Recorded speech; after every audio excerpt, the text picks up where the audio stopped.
What is up, everyone? It's Joe, the collector of superheroes, and I have another informative video for you guys. In this video, I am going to be explaining to every new collector, what should you collect? It's a question that a lot of collectors have been asking themselves right now in this crazy collective market. What should you collect? Now, three things that I have serious conversations with people about is which market is smartest if you're a new collector just getting into collecting. What should you invest your money in? Should you invest your money in the sports cards market, like this Mike Trout rookie card, or should you invest your money into the Pokemon market, like this Charizard, or should you invest your money into, which is honestly my personal favorite, the comic book collectible market, like this Silver Surfer CGC 8.5. Alright, so it's something that a lot of people have been like confused about, and a lot of people have given me that question, and I have the same answer for everybody. These are based on my experience in collecting. I've been collecting since I was a kid, and I just got into a lot of new things, which have a lot of theories that I have built on these experiences, and a lot of theories that I have cooking in my brain. So I have been doing a lot of research and just looking at trends, looking at history. And history does have a way of repeating itself, looking at the market and just charts and everything, how it's going up and down. Okay, so I'm going to start off with the baseball sports cards market. I'm just going to go with sports cards, period, okay? So with sports cards, you have to understand that this is a player who has a lifespan in his career, a career span of give or take about 10 to 15 years, possibly 20 if he's very healthy.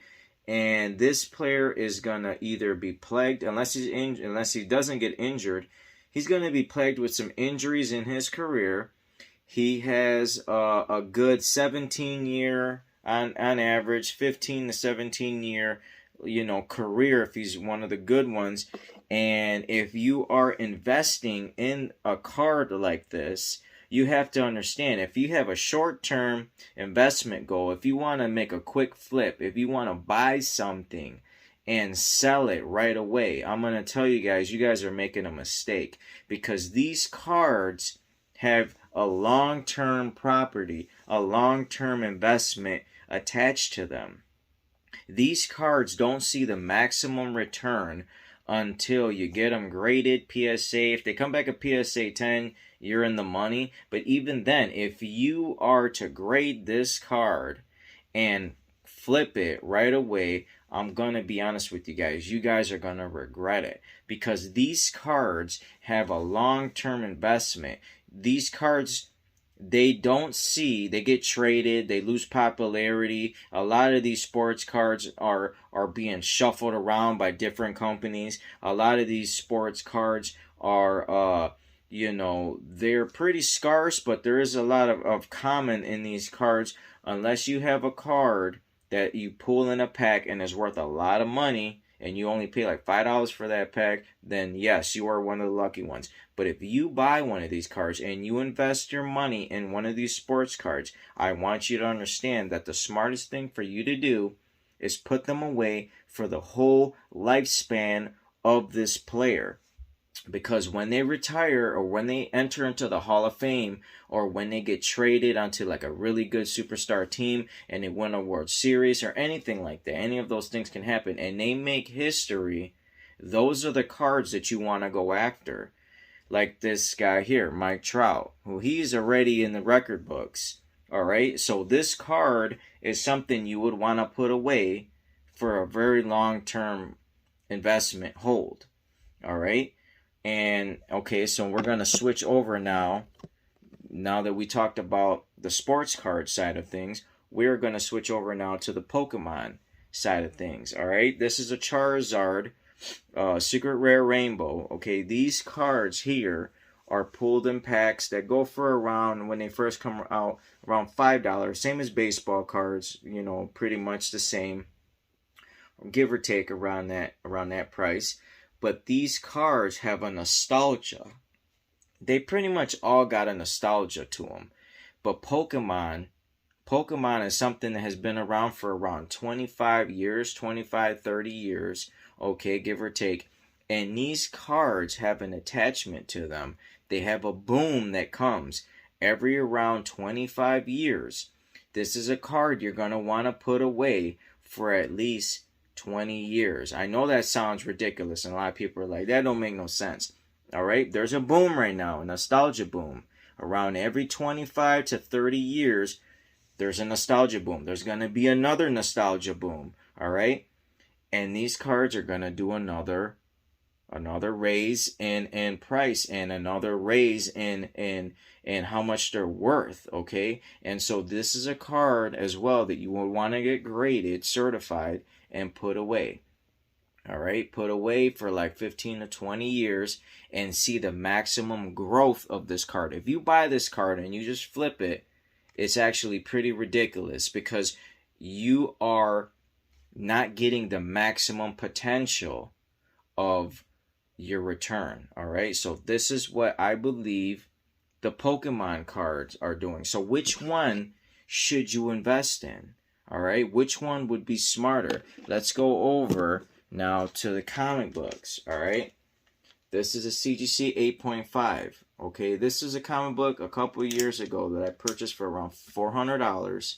I got it certified, I got it graded, and it's an 8.5. It is now valued at around $8,000. Okay, same as you can do with the Trout card, same as you can do with the Charizard card. You can get them certified, you can grade them, it's going to raise the value, okay? But nothing, I repeat, nothing compares to the return that you can get on comic books.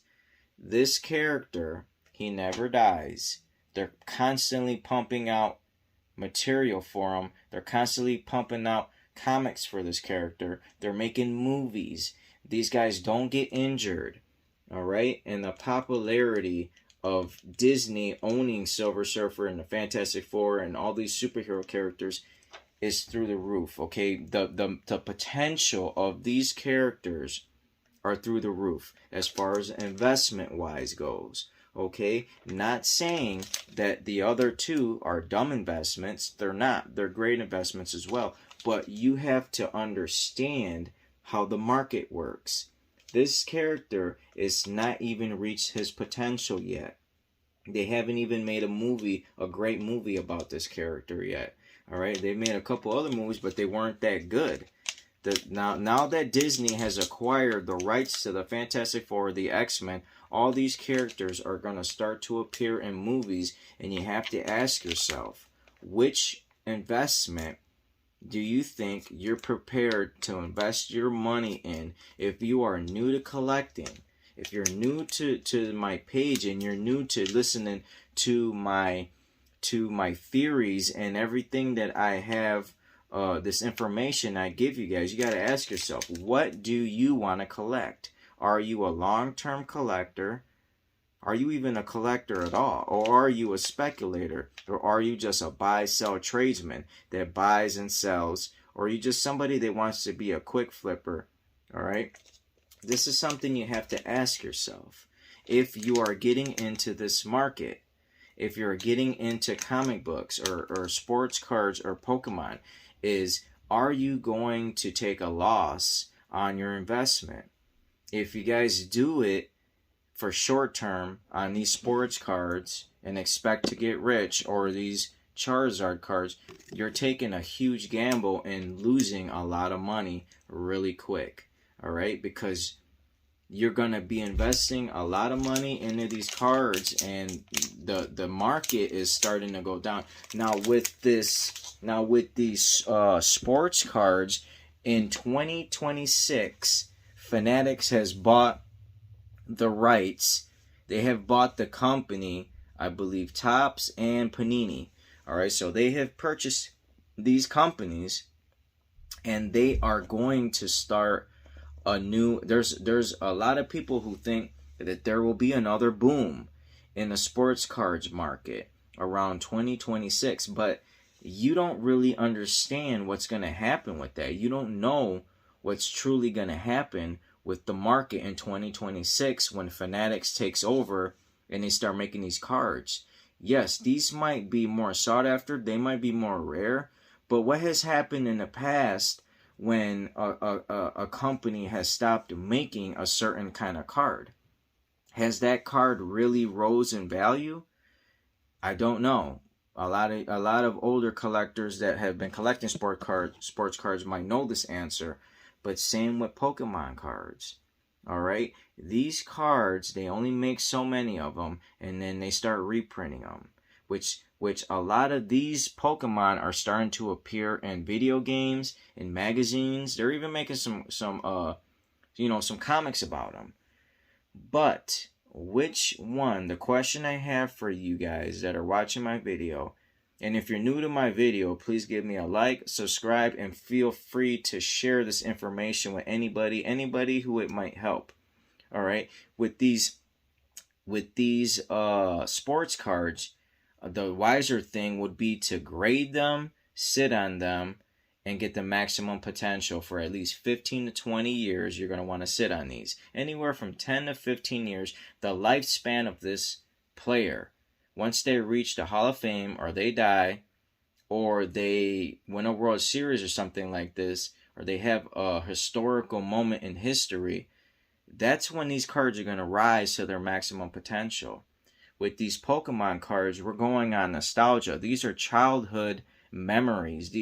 These are kids that are buying these cards, because you got to remember, Nintendo is making these cards primarily for the kids. It's just grown-ass men, grown-ass people are buying these cards and sitting on them because these are the kids that have grown up. They're 25 years old now. They're 30 years old now. They're going back and they're getting their nostalgia. That's why these cards have rose to a new height. You have to understand, our kids, our generation, are going to go back. They're picking these up. They're picking these Pokemon cards up. In 25 years, in 20 years, when they grow up, they are going to go back and they're going to look for these cards. And they're going to want to have these cards. And by then, a lot of these will be graded. A lot of these will be disappeared. The 10s would be up there. The 9s would be up there, graded. And they're going to raise in value. So the question is, which one do you want to put your money in? Which one do you want to invest in? All right, do you want to invest in comics, sports cards, or Pokemon cards?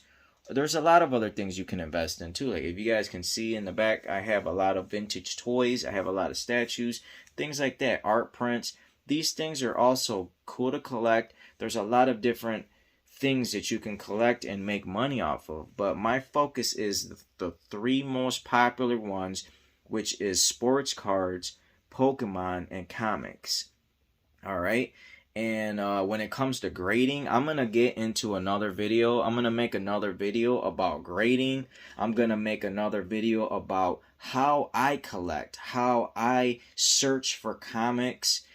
All these videos are going to come up in my next segment, my next video that I make for you guys. But on this video, I wanted to stress how people are wasting their money, how they're not collecting properly, how they're not collecting right. And I want you guys to understand what you're doing wrong, and what I do, and the realization that I came to myself.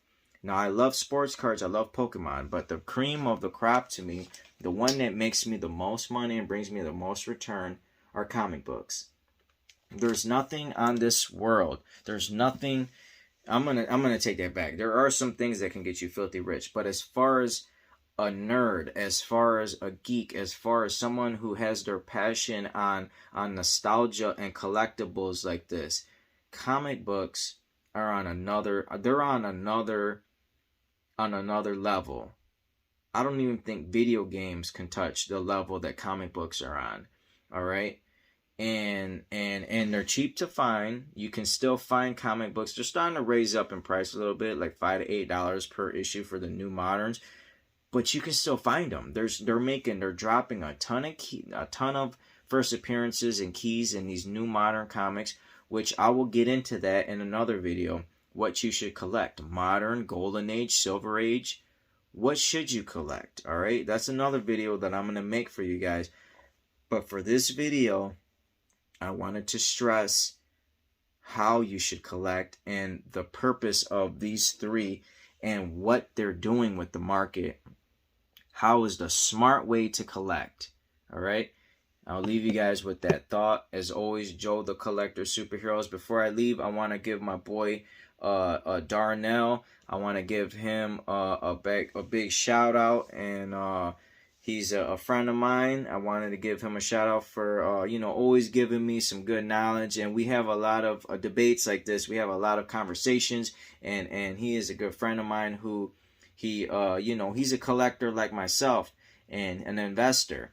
And we've been talking for years about stuff like this. And I took a year off to collect sports cards and Pokemon. And I'm honestly going to tell you guys, I don't regret my collection, but I regret putting so much effort into the sports cards and Pokemon and other things and not doing it the right way. Not understanding, what I should have done with the sports cards and Pokemons. And I just don't want anybody else to make the same mistake and spend hundreds of thousands of dollars and regret it. Have this big pile of cards and be like, you know what?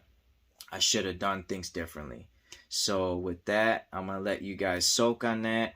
Feel free to share my content. Feel free to share my information with the community. As always, Joe the Collector of Superheroes. Peace. I'm out. I'll see you guys on the next video.